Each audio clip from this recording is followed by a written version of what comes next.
18-year-old female found in tripod position at a college track complaining of severe dyspnea.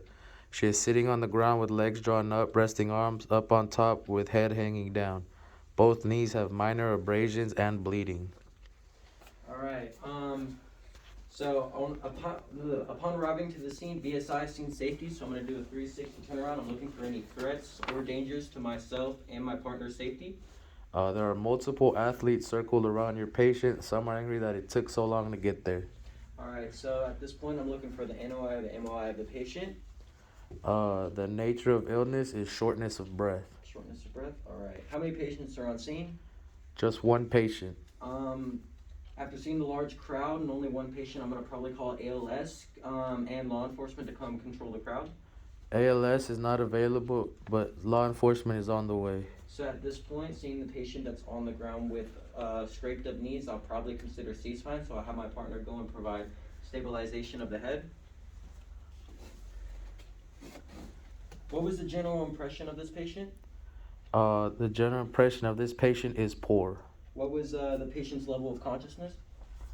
The patient is alert and oriented ×4. What was their chief complaint? Shortness of breath. Shortness of breath. So at this point, I'd probably place patient on oxygen, high flow oxygen via non-rebreather at 15 liters a minute.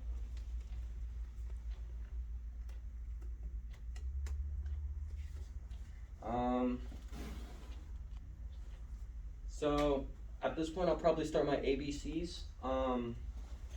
When I open and assess patient airway, do I find anything? Airway is patent, but she is speaking 1 to 2 word sentences. All right. What's her chest rise and fall, and what's her respiratory rate?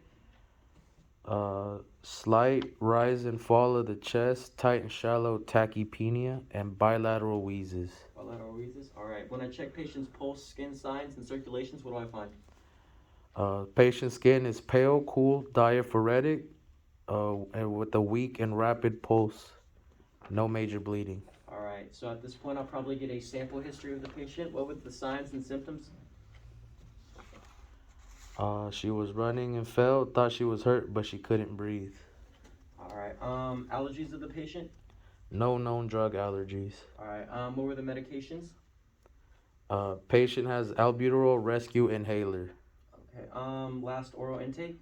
Unknown. Events leading up? Unknown. Oh, she was running on the track. All right. So at this point, I'll probably start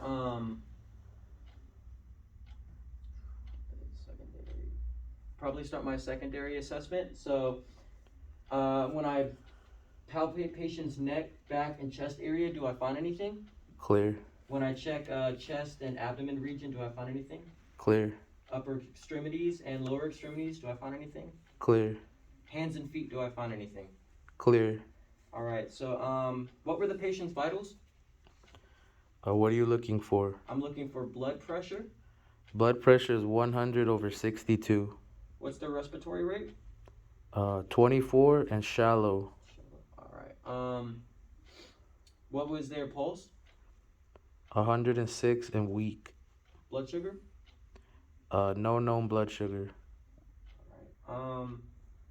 At this point, after seeing and realizing that this patient is probably undergoing a asthma attack, I'm gonna assist with albuterol treatments. So I'm gonna grab a Ventolin or albuterol inhaler, asthma inhaler, and I'm gonna administer 2 puffs and have the patient hold their breath. So I'm gonna administer puff 1, have the patient hold their breath before exhaling, and then I'm gonna do it 1 more time. Let the patient hold their breath, then exhale before applying oxygen again.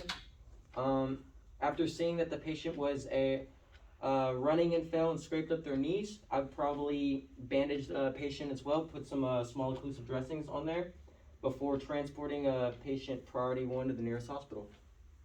Okay. And reassess every 5 minutes. Reassess every